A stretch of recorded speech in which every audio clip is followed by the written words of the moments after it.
Hi, this is Dr. Resnick, and I would like to briefly speak about chronic pain management and the problems associated with it.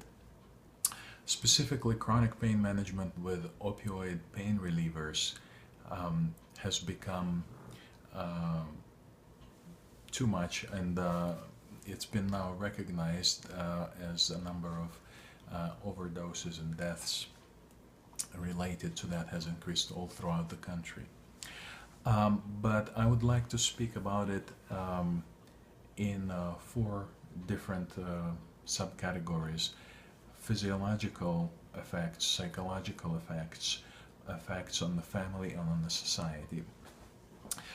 So physiologically, why it doesn't really work, and it does not work in long term. Uh, the reason it initially works is because we have receptors in the brain, opioid receptors for endorphins, opioids that are produced by our brains.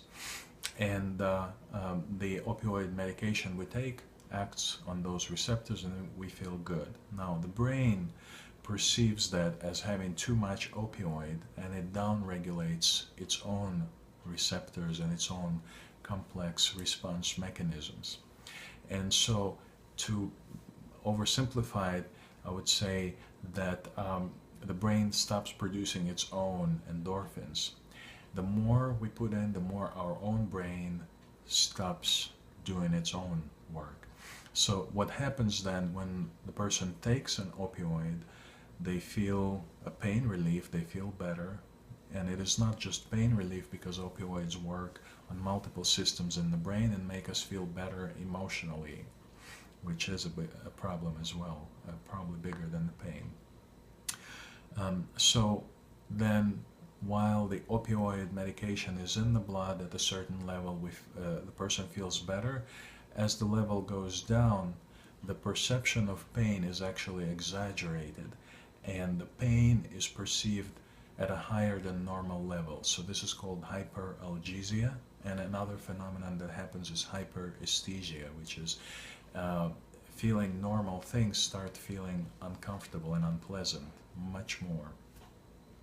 So we have hyperalgesia and hyperesthesia as well as emotional dysphoria, uncomfortable feeling. This is before withdrawal, just as soon as the level of medication goes down. So people end up on higher and higher doses, and in fact, their pain relief overall, if you ask them 5, 10 years later, because some people on this for many years, their pain relief is not better, but they are far more dependent. So that's the physiological, at least, component of it, why it cannot work. It will simply alter your brain to become more dependent.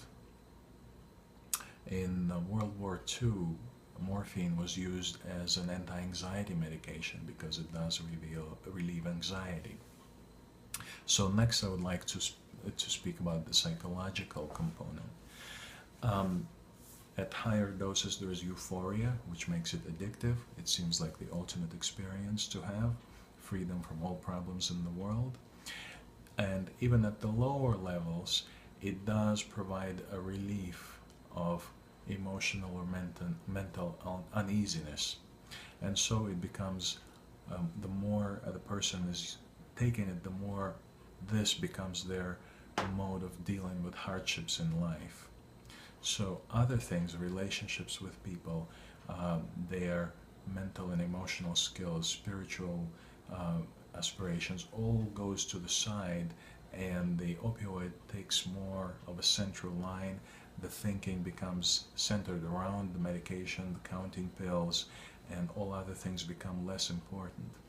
In the brain, studies were actually done showing that the areas devoted to the pain perception and uh, interpretation expand.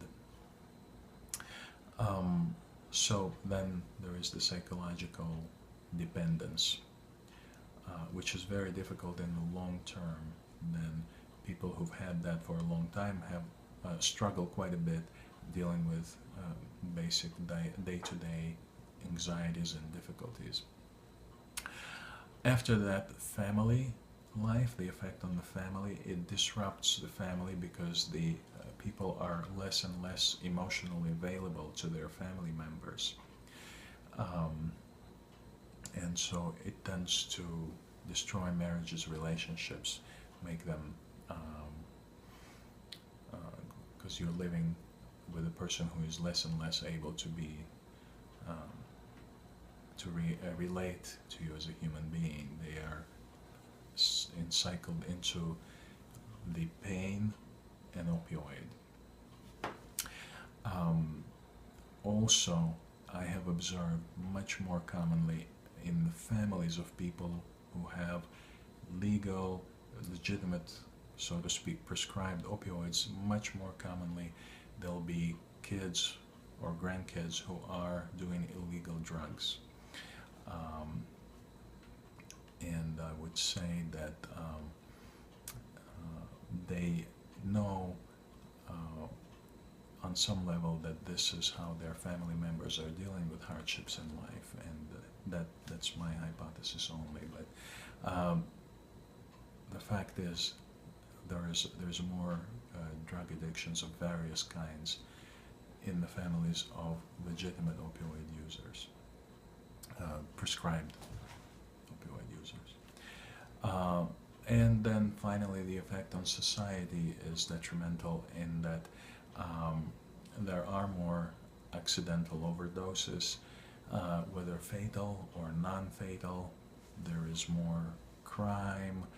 The places that prescribe a lot of the opioids become indirect distribution centers for the area, and with associated problems. Now there is help. There is a way to come out of that cycle. The person first has to be really willing to do that. And there's more than one way, like with anything. If the person is on a low dose opioid, some people are able to quit cold turkey. Usually they do need emotional support, being either a 12-step group with serious dedication to meetings and having a sponsor, or other form of mental counseling, or strong family support.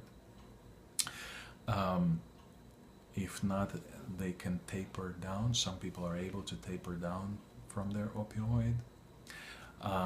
Those who are not able to taper down, there is a partial opioid antagonist called buprenorphine or Suboxone, and that is also a double-edged sword. It has to be used carefully, not allowed to go to the very high doses, and there has to be a plan for tapering. It cannot become an indefinite substitute, although it might be a safer substitute than full opioids. That is not the purpose of that medication, but with the medication it can make the tapering off, going off of the opioid, definitely easier than from a full opioid. And then once the person is detoxed, which is the first few weeks, then there is, that's for an acute withdrawal. Then there is something called post-acute withdrawal syndrome, and it's been recognized that people who've had opioids for a long time feel uneasy psychologically for a long time, a couple of years sometimes, 6 months, and may need additional help. Again, it can be counseling, strong family support, 12-step or similar group with dedicated support. It requires a shift into a different social group, often, where you can no longer be with the friends who are users.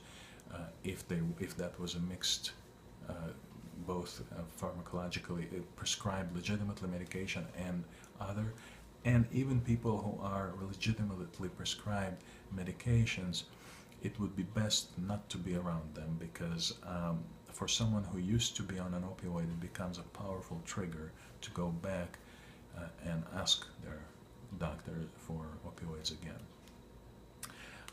And this would be particularly tempting at the times of increased pain, for whatever reason, and at the times of emotional stress.